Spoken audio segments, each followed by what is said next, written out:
Hello बच्चों। तो आज मैं आपके लिए हिस्ट्री का चैप्टर डिस्कस करने जा रहा हूँ और ये चैप्टर डिस्कस कर रहा हूँ मैं उन बच्चों के लिए जो बिहार बोर्ड का सिलेबस फॉलो करते हैं और क्लास 6 में पढ़ रहे हैं। तो उनकी जो किताब है अतीत से वर्तमान भाग 1, उसी का पहला चैप्टर जिसका नाम है हमारा अतीत। तो मैं यही पढ़ करके सुनाने जा रहा हूँ और आगे चल करके हम लोग इसी का चैप्टर बारी बारी से कंटिन्यू भी करेंगे। तो बच्चों, इतिहास हमें अतीत की जानकारी देता है। अतीत को जानना इसलिए भी ज़रूरी है कि अतीत को जान करके ही हम वर्तमान को समझ सकते हैं कि हमारा आज का स्वरूप ऐसा क्यों है, पीछे हम लोगों ने क्या क्या किया जिसकी वजह से आज हम इस रूप में हैं। और भविष्य के निर्माण के लिए भी हम तभी सोच सकते हैं जब हम अतीत से सीखें, अतीत में क्या क्या गलतियां की हैं, क्या क्या अच्छा किया है, उसके बारे में भी सबक लें, सोचें। तो इतिहास मानव समाज की सामूहिक स्मृति है।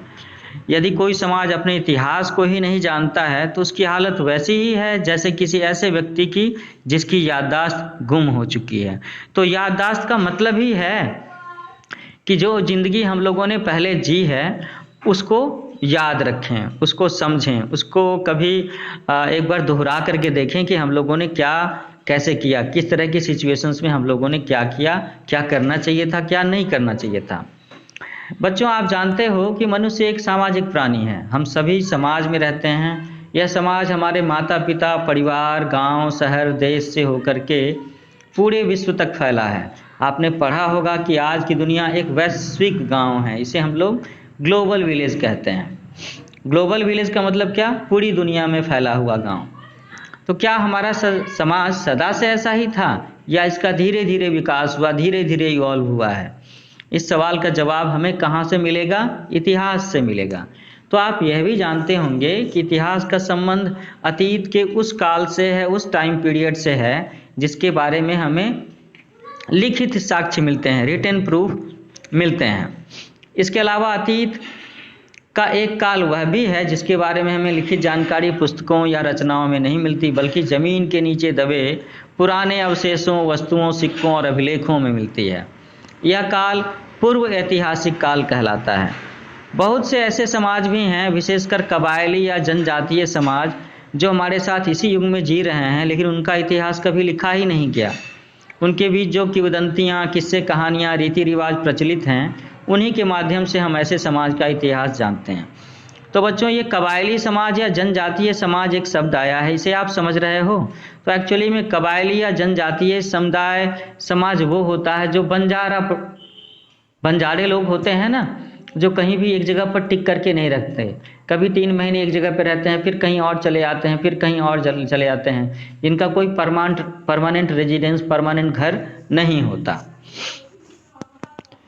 तो इस तरीके से आपको ये अंदाज हुआ होगा कि इतिहास को जानने के लिए साधन या स्रोत अनेक हैं और विभिन्न प्रकार के हैं। इन्हीं तमाम साधनों या स्रोतों के आधार पर इतिहासकार हमें अतीत के बारे में जानकारी देते हैं कि मनुष्य की उत्पत्ति कैसे हुई, उसने कैसे साथ मिलकर के रहना आरंभ किया, कैसे उसने अपने जीवन की ज़रूरतें पूरी करनी शुरू की, कैसे शिकार करके और कंदमूल इकट्ठा करके अपना भोजन पाया, कैसे खेती करना सीखा, गुफाओं से निकलकर मकान बनाकर उसमें रहना शुरू किया, कपड़े पहनना आरंभ किया, आग के उपयोग को जाना, औजार हथियार बनाए, दूर दूर के स्थानों की यात्रा की, सवारी का उपयोग करना सीखा, व्यापार करना सीखा, मुद्रा का उपयोग आरंभ किया, राज्यों और साम्राज्यों का गठन किया, उनका शासन चलाने के लिए नियम कानून बनाए, कैसे साम्राज्य संगठित हुए और कैसे वो धीरे धीरे किसी वजह से बिखर भी गए, उत्थान और पतन का चक्र किस प्रकार चलता रहा, और इन सब बातों की जानकारी आप इतिहास से ही प्राप्त करते हैं। और आपकी ये जो किताब है इसका नाम है अतीत से वर्तमान भाग 1, इसी संबंध में आपको जानकारी प्रदान करेगी। सबसे पहले आप इतिहास की पृष्ठभूमि अर्थात उसकी बुनियादी बातों को समझेंगे, फंडामेंटल बातों को समझेंगे कि किसी भी मानव समूह या समाज का विकास एक निर्धारित स्थान पर होता है। इस विकास में स्थानीय परिस्थितियां, भौगोलिक स्थिति, पर्यावरण की विशेषताएं सभी का योगदान होता है। कभी आपने सोचा है कि नदी घाटियों में ही आरंभिक सभ्यताओं का विकास क्यों हुआ? आप ध्यान देंगे कि नदियों के किनारे ही उपजाऊ भूमि का बाहुल्य था। यहाँ खेती का काम आसान था नदियों के रास्ते व्यापार की भी सुविधा थी। और ऐसी ही अनेक परिस्थितियां सभ्यता के विकास में सहायक होती हैं। जैसे बच्चों, आप लोगों को याद होगा कि सिंधु घाटी सभ्यता, तो वो सिंधु नदी के किनारे थी, है ना। नील नदी के किनारे भी एक सभ्यता का विकास हुआ। तो पर्यावरण हमारे रहन सहन, खान पान, वेशभूषा को प्रभावित करता है। क्योंकि अभी आप भारत के प्राचीन इतिहास के बारे में पढ़ रहे हैं, इसलिए भारत में कहाँ कहाँ आरंभिक सभ्यताओं का विकास हुआ और वहाँ की भौगोलिक परिस्थितियाँ क्या थीं, इसे जानना आपके लिए ज़रूरी है। फिर आप काल क्रम के, टाइम पीरियड के संबंध में जानेंगे। इतिहास की प्रक्रिया बहुत लंबे काल तक फैली है। सुविधा के लिए हम इसे छोटे छोटे कालों में बांट देते हैं। ऐसा क्यों किया जाता, किस आधार पर किया जाता है, यह आप आगे जानेंगे। फिर आप यह भी देखेंगे कि अतीत की जानकारी किन साधनों से आप प्राप्त करते हैं और तुलनात्मक रूप से इनका क्या महत्व और उपयोगिता है। तीसरे अध्याय में आप मनुष्य के जीवन के उस चरण के बारे में पढ़ेंगे जब वह संगठित होकर के रहने लगा था, अर्थात उसने अपना फैमिली स्टेबल करना शुरू किया, सोसाइटी बनाई, समाज बनाया, गांव बनाया। अर्थात एक समाज का विकास तो होने लगा था, मगर सभ्यता की किरण अभी नहीं फूटी थी। इन मनुष्यों का जीवन सरल था, इन मनुष्यों का जीवन बेहद सरल था, लेकिन कठिन भी था। कैसे? कंदमूल जमा करके या शिकार करके ये अपनी ज़रूरतों को पूरा करते थे। फिर उन्होंने अपनी सुविधा के लिए पत्थरों के औजार और हथियार बनाने शुरू किए। अब शायद आपको इनका महत्व आसानी से समझ में ना आए, मगर यह मनुष्य द्वारा पहला आविष्कार था। उसी तरह आग का उपयोग मनुष्य ने सीखा। यह भी एक बहुत महत्वपूर्ण खोज थी, क्योंकि मनुष्य के जीवन में एक बहुत बड़ा मौलिक परिवर्तन आग की खोज की वजह से आया, क्योंकि अब वह अपना खाना पका करके खाने लगा।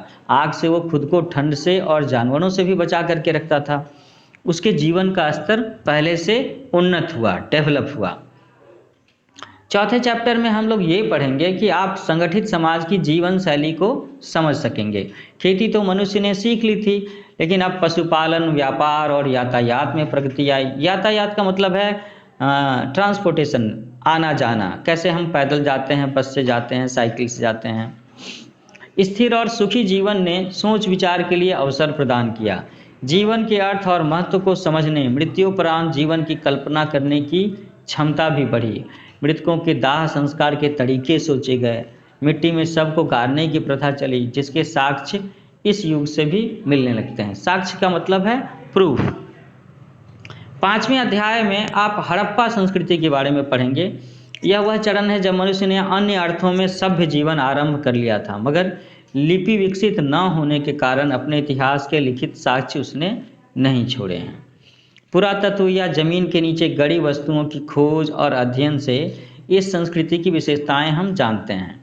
अब नगरों का विकास हुआ, प्रशासन तंत्र, नगर निर्माण को योजनाबद्ध रूप, व्यापार, कला, धर्म आदि के जीवन के अनेक क्षेत्रों में मनुष्य ने एक उन्नत जीवन शैली को अपनाया।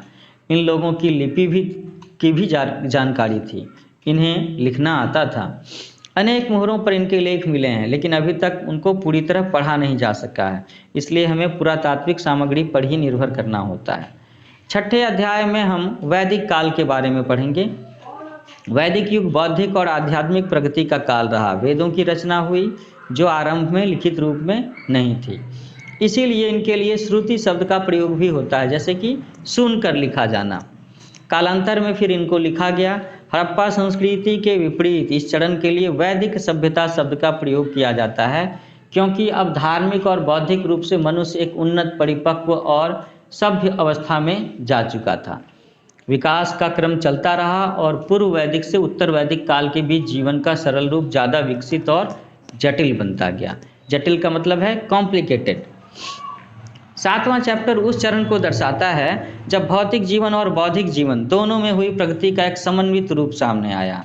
राज्यों के विकास का क्रम आरंभ हुआ और इससे संबंधित सैनिक, प्रशासनिक और राजनीतिक गतिविधियां आरंभ हुईं। दूसरी ओर धर्म और दर्शन के क्षेत्र में नए विचार उत्पन्न हुए। बौद्ध और जैन धर्म के रूप में नई विचारधाराएं उत्पन्न हुई, जिनका प्रभाव भारत ही नहीं विदेशों पर भी पड़ा। इस बौद्धिक विकास के संबंध में आप 8वें अध्याय में पढ़ेंगे। आपको शायद यह पता नहीं हो कि इस चरण में बिहार का क्षेत्र भारत का सबसे महत्वपूर्ण क्षेत्र बना है। जी हाँ, मैं अपने बिहार की ही बात कर रहा हूँ, जहाँ का मैं हूँ, जहाँ के आप भी हो सकते हैं। विश्व के प्रथम गणराज्य की और भारत के पहले साम्राज्य की स्थापना बिहार में ही हुई।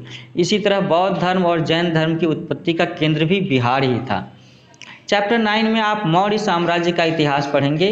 विशेषकर अशोक महान की उपलब्धियों से आप परिचित होंगे, जिसने पहली बार एक कल्याणकारी राज्य की स्थापना की और भारत के पड़ोसी राज्यों से मैत्रीपूर्ण संबंध स्थापित किए। आगे चलकर इन्हीं संबंधों से भारत के सांस्कृतिक प्रभाव का विदेशों में विस्तार हुआ। 10वां अध्याय मौर्य साम्राज्य के पतन के बाद भारत की राजनीतिक स्थिति को दर्शाता है। विशाल साम्राज्य के स्थान पर अब छोटे छोटे क्षेत्रीय राज्य भारत में स्थापित हुए। इनमें कुछ ऐसे भी राज्य थे जिसकी स्थापना विदेशी मूल के शासकों ने की थी। इसके फलस्वरूप सांस्कृतिक आदान प्रदान की क्रिया और समृद्ध हुई। इसी काल में दक्षिणी भारत में सभ्यता के विकास के साक्ष्य हमें मिलते हैं। 11वां चैप्टर सुदूर क्षेत्रों में भारत के प्रभाव के विस्तार के संबंध में विस्तृत जानकारी के लिए सहायक है। आप यह जान सकेंगे कि किस प्रकार बौद्ध धर्म और उसके प्रभावाधीन कला और शिल्प के क्षेत्र में नई परंपराओं का विकास हुआ।